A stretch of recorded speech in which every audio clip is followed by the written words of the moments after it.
Is it just me, or is it a lot more difficult to describe things through text than one would think? How do you go from a blank page to an entire thing you can imagine in your head right on the paper? How do we siphon what's up here and describe it exactly the way we want to?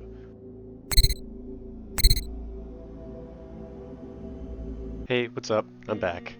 Your daily dose of flannel man here. My name is Cole Carcetti. I am the author of my science fiction novel Serendipity, and I'm also the creator of LWS Odyssey. Describing something sounds like it may be a relatively easy task, but as us writers know, it's very difficult to take exactly what you're thinking up here and describe it exactly the way you want to. So, how do we take what you're thinking and put it out onto the page exactly the way you thought it? The key point is imagination with this one. Now, that may sound stupid, but you really do need to immerse yourself in your own world mentally. So I'm going to take you through two different types of describing that you may need to do in your writing. One being for your characters and one being for your settings. Both of these methods are pretty similar, but there are some key differences when describing these two. When describing what a character looks like, you want to be very loose with what you are letting the audience know about them. Don't just outright say what they look like right off the bat. You have to have some sort of reason for telling them why they look like that. If you want to tell them the character's hair color, say that they move their hair out of their eyes. If you're describing how their eyes look, say some sort of action where they're looking and put in the description of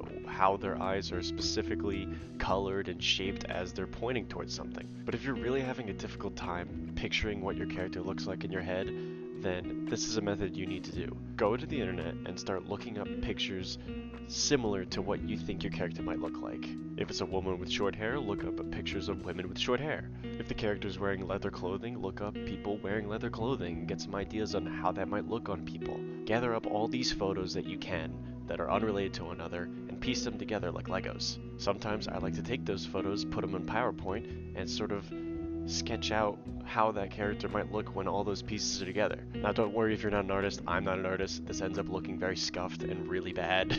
But the general idea is there, that you're trying to help your brain imagine a little bit better. Now this is great because there may be some tiny little details on clothing or hair that you may not have thought of at first. If you're looking at a picture of a jacket that you got from online, it may have a certain type of zipper on it that you wouldn't have imagined in the first place, but now you can describe that. Or another thing you can do is tell you the color of something that you weren't thinking of before. I'll give you a perfect example of this of something in my own work. So, my main character, Cora, has a robotic right hand. From the very beginning of my writing, I didn't really think of it much, it was just more of a robotic hand. But then, as I got deeper into my writing, I wanted to get the cover done so I could really picture what my book was going to look like by the end of it. So I had my artist draw it up, and I didn't really give her a lot of description of what it should exactly look like. I kind of just said a robotic hand that, shimmers in the light a little bit. What she ended up coming up with was this. Now, I did not tell her to make it this color. This is just how it ended up.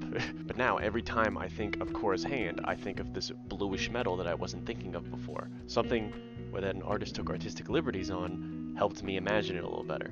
Don't be afraid to take little details of things you see throughout life. If there's a mailbox near your house that always looks kind of crooked and it's the color yellow, well, put that in your book. It's the imperfections in life that people don't really pay attention to, but subconsciously kind of do. So, now that we talked about characters, let's talk about setting a little bit. If you want to describe how a room or an area looks, you need to immerse yourself into all the senses that you can possibly imagine of what that room might be like. So, that includes your 5 senses that you have to go through. It's not easy to emulate all those all at once, but you can get the picture as I describe it here a little bit. First thing you need to do, similar to how a character might look, you need to go online and get pictures of what you are trying to look at. If your setting is in a city, look up some pictures of cities and get different alleyways and how they might look and how they might come together. If your setting is in a forest, get different pictures of forest with the different types of trees and different types of species that you might see. Next, what you need to do is immerse yourself in the sound of it. Now, if you go on YouTube right now and look up ambience for